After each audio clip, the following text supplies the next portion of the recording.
The Fillmore is amazing. I've been to, we're so lucky that it's here, but now they all kind of blend together. I'm like, fuck, how privileged are we that there's so many Fillmore shows that they blend together. That was photographer Morgan Shidler. I'm Jeff, and this is Storied San Francisco. Today's podcast is part 2 of Morgan's story. In it, she will talk about starting an all-women's monthly speaking event in the city. Here's Morgan. Can we talk about That's What She Said a little? Oh, absolutely. Please do, yeah. Because I think that's a pretty good San Francisco story, actually. Absolutely. So Harmony, who owns this bar that we're in, Social Study, and I worked together at a little-known restaurant called Max's on the Square in 2004. Okay. And that's how we met. And it was a diner on Geary and Mason. And they still have, I think they have Max's Opera Cafe, and they're like in airports now. Oh, yeah. But I thought I had one. made the big time because I was working in this Union Square diner. And Harmony was a bartender. I was a server. And she was the only female bartender and the only female really that worked in any restaurant I'd ever worked in who just had more power in how she held herself and how others treated her than I'd ever seen. I didn't do well working in restaurants for a variety of reasons, but the sexism was a big part of it, right? Like, you're just bumping up against it everywhere you go. Like, you know, in the kitchen in certain ways, your managers, your tables, like, everyone is just treating you in their weird, you're a woman kind of way. And they didn't treat her like that. So I always had a lot of respect for her. I was a little intimidated because she's amazing. We had a good rapport. I would not say we were great friends, but a lot of respect for each other. And then we both went on from that restaurant to do different things. And she went on to open this place eventually. And I would pop in. We're acquaintances. And you'd have to ask her, but I think it's like 6 years. It's been a while. And she ran the bar at Farmer Brown before this. So, and that was a really great, it still is, but it was a great restaurant, and it was really cool when that was getting going. A lot of people from Max's actually went over there. It was in the same neighborhood. So a lot of great people came from that restaurant, actually, and went on to do amazing things. But so Harmony had called me very soon after the election about doing a photo show, and I was so honored that she reached out to me because I have so much respect for her, and she wanted me to work with another photographer. His name is Marcel Turner, and him and I didn't know each other, but I knew his work, and I was very impressed with his work. He does street photography, and I was like, yeah, of course, like anything. He's in Oakland now, but he has SF roots also. And at the time, I had been bouncing around to all the protests really since even before the election, because before the election was, when police brutality was, the awareness of it was peaking. Sure. It was just, there was a lot of protests happening that were major. Freeways were getting closed, and so I was out there doing a lot of those that photography, and so was he. And I think she was seeing it on social media and envisioned a show that she wanted to have at the Social Study. So I came to meet with her and him one day, I think it was December of last year, and he ended up not being able to make it for a variety of reasons, and her and I, got to talking about the show, but really got to talking about the election and how we felt about feminism and all of it. And a major takeaway was, the role women played in the election. And I think this is pertinent to what we're talking about now because of what happened in Alabama. And we're in a similar space where obviously black women know what's up and they're voting in their interest, but white women are voting against themselves, clearly. And so what is happening, that women don't know who they are and what they're worth. So we just started talking about how complex and unique our journeys and experiences are, and how much we have to overcome, and just the women that we know personally, like how they are thriving and and doing amazing things, but have had these hurdles, that they kind of keep to themselves and downplay and, don't name. And why would they? Because they're too busy moving forward, right? Mm-hmm. And what if we created a night where we just really featured the story of one woman and, kept the space really, really tight and safe, like, women only and no social media and no video. And, you just have to be present and set like really tight guidelines about how we're doing this to connect, because if we don't, because why not? And let's just try and see what happens. And it was a great conversation. She was very like, yeah, let's do it, blah blah blah. And I'm like, okay. And I'm having so much respect for her already and trust in her vision. I was like, oh well, if you feel it. And she had the space to offer, obviously. Like, yeah, she has far more to risk and far more to, because to me, I'm like, well, why would anyone want to do this? Why would anyone want to listen to, there's that internal dialogue that all women have, which is, why do you care what I have to say? Because so many people have silenced us forever in our varying experiences of that. And so for her to be so unequivocally like, yes, we're doing this, I can't wait, and then with the follow through, it was amazing. And so she's the one that came up with the name. So we came up with, we picked a schedule, like, okay, we'll do it the first Monday of every month, to kind of like tone set for the month.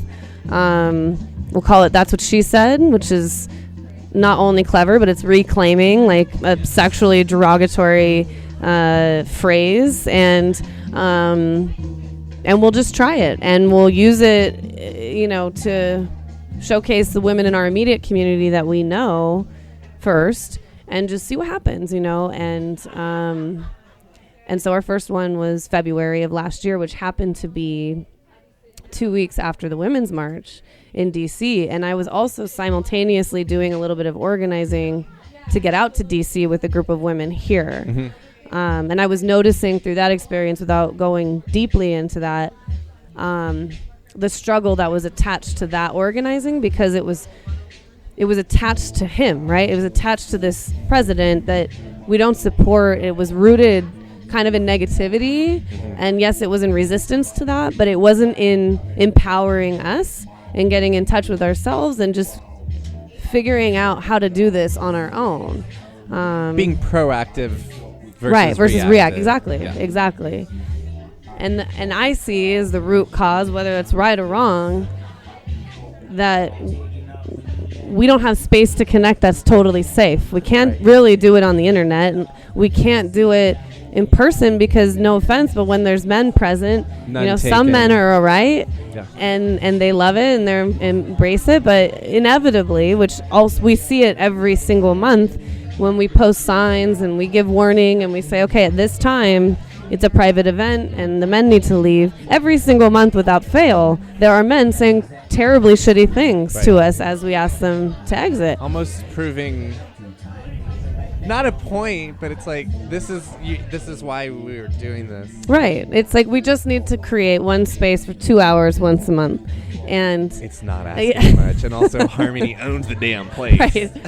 And she happens to be very pregnant right now. And so last month when she's doing it and men are talking, it's just like, it's mind-boggling, but also it was a whole process to really believe firmly in that piece. Right. It was hard for us even. So what happened was we started, her and I, and very quickly there were women, Erin, your girlfriend being one of them, who was like, I support this, I want to be a part of it, I want to help. And not only did these women do that, but they have shown up full on. So now we have 5 just seriously committed women that are volunteering our time, and we've had 10 now, which is unbelievable. And next week we're going to have a makers night, featuring women of all ages, all backgrounds, all ethnicities. And women they're connecting, they're creating relationships, and I truly believe that next year, this shit is gonna blow the fuck up. And we're ready, and so it's, to date, the most proud thing that I've ever been a part of. And Awesome. and I believe, we have like a secret Facebook group. If you've come in, you've been in the audience, you can be in this Facebook group, and that's growing and like forming that. We're trying to create that safety in the room that can happen online. I was gonna say it must feel really great, both literally / physically to close the door, and then but also just to have that time and that space, right, where it's women. I mean, it's by for of. Yeah, the thing that it is, and to be a woman, is that you don't always know that you're being harassed when you're being harassed. You don't always know that you're being assaulted when you're being assaulted. You don't always know that you're being discriminated against. And without the space to like talk through experiences and then see what lands, and then, so each woman gets 20 minutes to share. They go any angle they want, personal, professional, whatever. And then there's questions at the end. And to see what lands and how those questions kind of come back in the dialogue, we're talking about all those things in terms of our personal experience. Right. We're not posting articles about our theories about these hot topics. We're saying, when I was this age, this happened. And because of that, I took it and went here, or this affected my decision there, and that affected my journey because. And you have a room full of women who are like, fuck, I have similar experiences that I have not connected the dots on, right? And it's just the most powerful thing I've ever witnessed in terms of community building for women. Right. And so the fact that, and everything has been very organic. So we didn't plan to do this 2 weeks after the Women's March. It just happened to be the timing of that conversation, right, and the first Monday that we could get on the books. Right. We didn't plan this event knowing that there was going to be a national dialogue about women's rights and harassment, 8 months into what we're doing. Right. So now not only do you have this local cohort of women that are ripe and ready and practiced at coming together, we have like an established history and a little bit of a community that to pull from to do some real work. Absolutely. And we don't really know what that is, but that's the difference between what we're calling like, true feminine leadership, where we're not outcome driven. We didn't create this so that we, achieved something at the end. We just created something because we knew we needed it, and we're nurturing it, we're containing it, and we're letting it grow into what it could possibly be. So what might my female listeners need to know if they want to come to? They need to just come. So if you're a female listener and you have any curiosity about anything that I just said, please just come to a first Monday of the month. Every single month is different. We have different themes based on the experiences of the women. If you follow us on Instagram, you get a sense. You can see all our past speakers are there. Our flyers have information, kind of little mini bios for each speaker. Yeah. We do have a website. That's what she said, sf.com. It's pretty basic right now, but it'll grow. But if you're a female listener and you're looking to connect with women in a way that you never have before, that's outside of your own network, because I think we as women typically are good about connecting to our circles and really letting our walls down and letting it all come out in our very close, small circles. But what we're learning is that that's not enough collectively. We need to do a little bit more to share our experience and learn about how to move forward, how to take power, how to lift each other up in ways that we never have. Yeah. And it's already happening. And so I would say just come and kick it and sit in the back. You don't have to do anything. It's from 7 to 9 the first Monday of the month. So come in January. We're going to do some mindfulness, vision setting stuff, and Not New Year's Day, which is a Not Monday, New right? Year's. Oh, right. Thank you for So, pointing that yeah, out. no, so I this wanted is to do it on New scheduled- Year's Day because I thought that was so magical. But Serve Bloody Mary. No, this I think this is gonna release January 2nd, so it'd be the 8th, okay. I guess. okay, yes. So if this Okay. comes out January 2nd, Good timing. January 8th, from 7 to 9, it's going to be amazing. And if you can't make it this month, then come next month. You can follow Morgan on Instagram at Morgan Shidler.